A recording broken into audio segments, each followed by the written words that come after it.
লক্ষ্য, পথ আর সাফল্য, এই তিনটেই একে অপরের সাথে জড়িত, কিন্তু অনেকবার মানুষ এদের ঠিকভাবে বুঝতে পারেন না।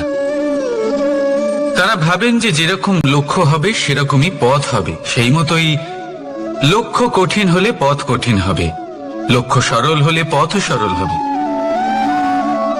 যদি আপনাকে আসল সত্যের সাথে অবগত করাই, তাহলে দেখবেন সবকিছুই এর উল্টো। লক্ষ্য নিজের পথ বানায় না, পথ সেটাই যেটা আপনি স্বয়ং নির্বাচন করে আপনি নিজে বানান। সেই অনুসারেই আপনি আপনার লক্ষ্যে পৌঁছতে পারবেন।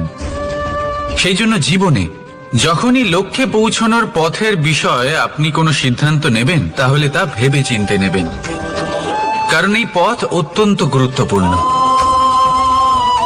পথ যদি শুভ হয়, তাহলে লক্ষ্য আপনা থেকেই শুভ হয়ে যায়। তাহলে আসুন আমার সাথে ভালোবেসে বলুন, রাধা রাধা।